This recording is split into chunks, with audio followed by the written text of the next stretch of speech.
2002년도에 출간된 칭찬은 고래도 춤추게 한다라는 제목의 책이 있었습니다. 아니, 있다고 표현해야 할 것 같습니다. 그 책은 베스트셀러가 되어서 아직까지도 많은 사람들한테 읽히고 있기 때문이거든요. 그런데 이 책은 원래 칭찬은 고래도 춤추게 한다가 아니었다고 합니다. 그러니까는 이 작가가 처음 집필을 하던 중에 지은 제목이 있었겠죠.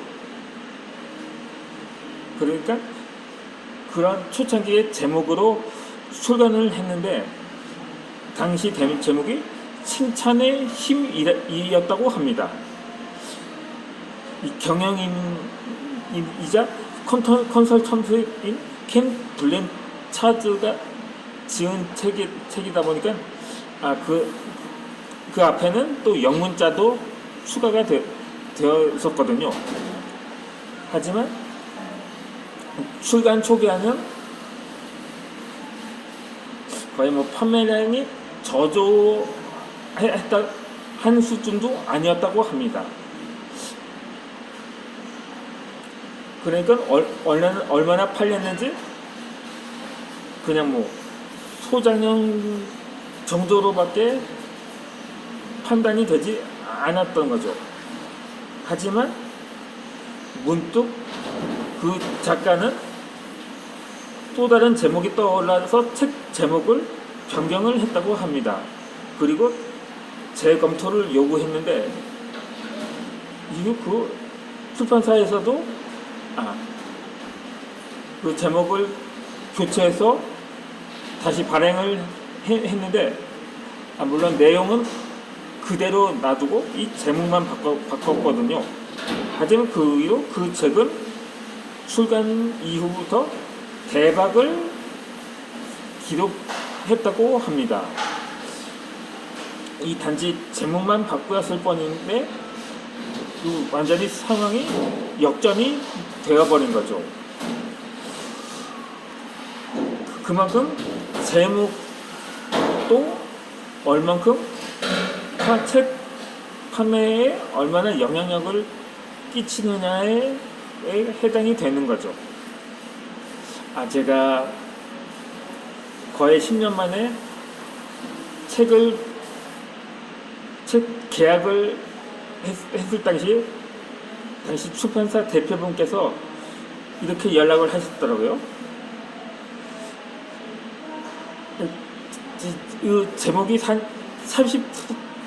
30%라고 하는데 그때 당시 제목이 책이 출간되기 전이었으니까 원고 제목이라고 해야겠죠. 근데 또 당시 제목을 이 긍정일기라고 사용했었거든요. 제목을 정했거든요. 당시에 이러한 제목의 책이 인기가 많았거든요. 감사일기, 약간 제목 그거 조금 덧붙여서 제목을 짓기도 하고 그런 책들이 많았거든요. 하지만 그 제목을 중복시킬 수는 없다 보니까 감사 전에 항상 마음이라고 있거든요. 그 마음을 감사하는 마음 항상 그것을 항상 긍정적으로 하다 보면 감사가 나오게 된다고 당시 생각을 해서 그 전에 그러니까 감사일기에 후신이라고 하긴 아니 사실상 전신이라고 할 수는 있거든요. 그러니까 그래서 제목을 그렇게 지었는데 근데 그것도 제목을 바꿔보라고 하더라고요. 하지만 제가 그때 당시는 계약까지 했지만 출간이 무산된 건 당시 제가 자가 출판으로 했을 때는 또 제목을 바꿔서 내일도 희망을 향해 달린다라고 제목을 최종적으로 지어서 냈거든요. 한창 당시 시혜성이 있다고 본 거죠. 그러다 보니까 당시 출판사 측에서도 승인을 해주었고요. 하지만 당시에는 당시 연휴가 지나고 나니까 언젠가부터 트렌드가 바뀌어 있더라고요. 결국 이후로 출간이 무산된 약간 좀 쓰라린 경험이 있었거든요. 있었는데 그렇다고 다 집필을 했는데 그냥 묻힐 수는 없어서 그냥 자가 출판으로라도 출판을 하게 된 거거든요. 그때 내일도 희망을 향해 잘 달린다는 내가 자가 출판하면서 지은 제목이고, 그 전에 출판사 대표께서 지어진 제목은 또 따로 있었거든요. 그걸로 확정이 되었는데, 결국 그만큼 제목이 중요하다는 것입니다.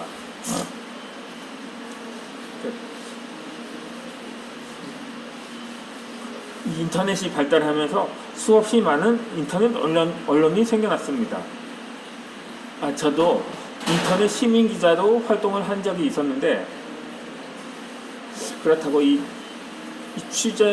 취재라기보다는 주로 칼럼이나 문학 작품을 위주로 기고 활동을 했었던 적이 있었거든요. 아무튼 간에 이 언론에서 만들어내는 기사들은 자신의 홈페이지에 노출되지만 언론사 입장에서는 그 기사들이 포털 사이트에 노출되는 것이 훨씬 더 중요하다고 합니다.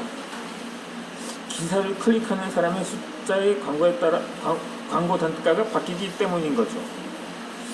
이 제목과 내용이 큰 상관이 없어도 제목에 현혹되어서 기사를 클릭하도록 유도해야 광고로 벌어들이는 수익이 늘어난다는 거죠.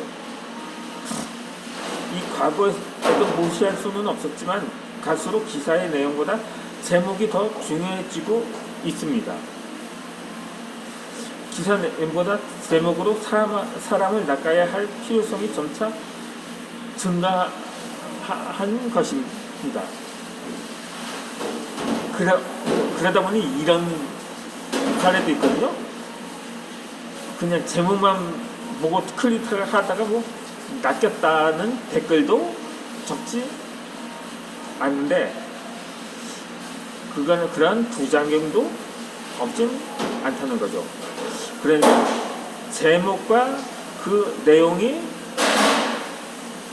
일치해야 한다는 것인데, 이를테면 여배우 누구 혼전 인심이라는 제목을 보고 호기심에 기사를 클릭하면 내용은 영화나 드라마 속 맡은 배역에서 그렇다는 경우이기도 합니다. 수없이 많은 기사의 홍수 속에서 사람들의 흥미를 끌어내지 못하는 제목은 아무런 힘을 발휘하지 못하는 거죠. 이 제목과 기사의 내용이 전혀 매치되지 않아서 욕을 먹을지라도 그것이 인터넷 언론이 살아남는 방편이기도 합니다. 갈수록 자극적인 제목이 판을 치는 우려스러운 현상이지만 블로그에 글을 올리는 우리로서는 참고할 만합니다. 일반 블로그를 운영하면서 글을 올리는 사람과 달리 홍보 블로그를 목적으로 하는 사람에게 제목은 더욱 중요합니다. 많은 사람이 인터넷 검색을 할 때 특정 단어를 사용하는데, 그런 이유로 블로그 제목은 특정 단어가 들어가게끔 만들어야 합니다. 가장 많은 사람이 운영하는 맛집 블로그의 경우는 특히 그렇습니다. 어떤 지역에 가서 맛있는 음식을 먹고 글을 포스팅할 때 단순히 맛있는 점심이라고 하면 너무 방대한 내용을 포함하게 됩니다. 블로그로 홍보하는 사람들은 이렇게 제목을 짓지 않습니다. 이럴 경우 음식점이 위치한 지역을 노출하고 홍보하는 음식 분야나 대표 음식을 제목에 함께 넣습니다. 명동에서 제일 맛있는 초밥 맛집 같은 식인 거죠. 사람들은 보통 명동에서 음식을 찾을 때 명동 맛집 같은 단어로 검색합니다. 특정 음식을 제목에 넣더라도 명동이라는 지역명과 맛집이라는 단어는 필수적으로 넣어 검색을 유도해야 합니다. 내가 쓴 글이 검색 상위권에 포함되어야만 사람들이 그 글을 클릭하고 직접 그 맛집에 찾아가게 되기 때문입니다. 검색 상위권에서 아무리 못해도 세 번째 페이지 내에 들어야만 의미가 있다고 합니다. 그러니까 맛집이 한두 장소가 아니지 않습니까? 상계 맛집도 있고 노원 맛집도 있고 창동 맛집도 있고 쌍문 맛집도 있고 수유 맛집도 있고 미아리 맛집도 있고 기름 맛집도 있고 뭐 동대문 맛집도 있고 을지로 맛집도 있고 서울 맛집도 있고 용산 맛집도 있고 사당 맛집도 있고 과천 맛집도 있고 안양 맛집도 있고 반월 맛집도 있고 안산 맛집도 있고 인천 맛집도 있고 그러니까 특정 동네나 지역명을 덧붙이는 것도 나름대로의 차별화가 된다고 볼 수가 있는 거죠. 그뿐만이 아니라 본문 내용에도 몇 번 정도는 제목과 같은 단어를 넣어야 검색 상위권에 올라간다고 하니 쉽지는 않습니다.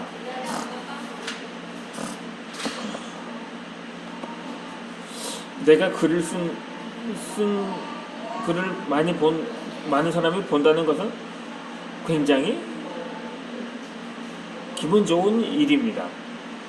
똑같은 시간을 들여서 글을 작성했는데 다른 블로그 글을 많은 사람이 방문해서 읽고 내 블로그 글을 적게 읽는다면 있거나 거의 읽지 않는다면 그러니까 방문 숫자 수가 거의 없거나 그러면 기분이 접칠 수밖에 없게 되겠죠.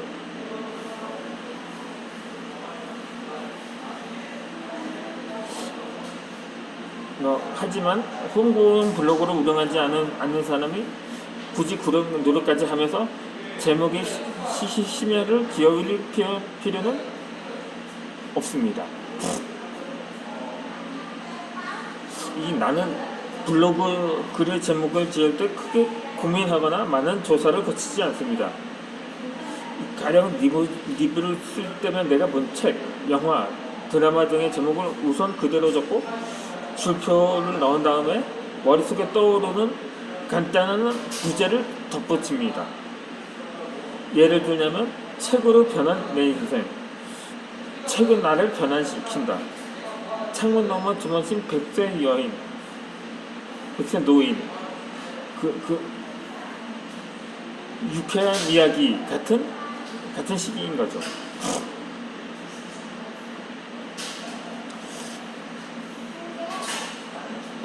그러면 이제 저는 이어서 영상을 올려드리도록 하겠습니다.